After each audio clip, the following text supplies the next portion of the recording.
Allez, on va voir ce que les cartes ont à vous dire aujourd'hui. Alors déjà, on a une très belle carte pour commencer. La carte du bonheur total.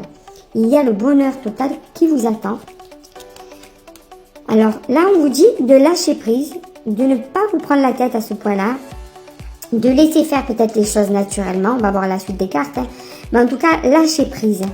Lâchez prise sur la tristesse. C'est-à-dire que ne vous rendez pas malade par rapport à une certaine chose. Ne vous prenez pas autant la tête. Ne vous posez pas autant de questions par rapport à ce qui vous a peut-être blessé.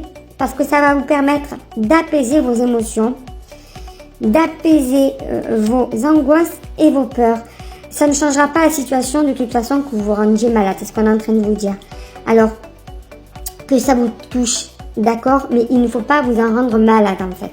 Il faut prendre un petit peu de distance, même si c'est par rapport à une dispute qui vous a beaucoup affecté. Une dispute qui vous a en fait blessé énormément. Et qui s'est passé avec votre chéri ou votre chéri, oui, votre partenaire et qui est devenu du coup votre ex-partenaire, ce qui veut dire que vous avez ou fait un break ou que vous avez décidé de mettre une fin à cette relation par rapport justement à peut-être un petit mensonge, peut-être à un désaccord, à un mauvais comportement. En tout cas, je pense pas qu'il y ait de trahison car la carte de la trahison n'est pas sortie, peut-être qu'elle sortira, mais pour le moment elle n'est pas sortie, donc c'est pas vraiment quelque chose de grave. Mais c'est quelque chose qui vous a énormément blessé. Mais, vous voyez, lui ou elle pense beaucoup à vous parce qu'il pense déjà à la réconciliation.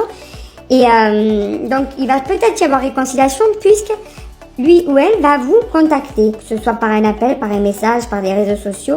Il va vous contacter ou elle va vous contacter parce que je pense qu'il est ou elle est dans le même état que vous, triste, angoissé de plus vous voir, que vous lui manquez, et qui en plus a pris conscience que à quel point ça a pu vous affecter. Cette personne va vous contacter pour vous demander pardon de la douleur, de la déception qu'elle a provoquée en vous, parce qu'elle tient beaucoup à vous. La preuve, c'est l'amour durable.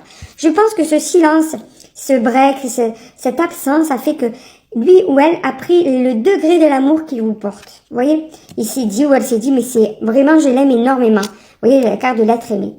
Donc, en fait, vous allez être recontacté par cette personne que vous lui manquez, qu'elle vit très mal ou qu'il vit très mal cette rupture. Il a ou elle a envie de reprendre. Après, c'est à vous de voir si vous voulez lui laisser une seconde chance. Voilà.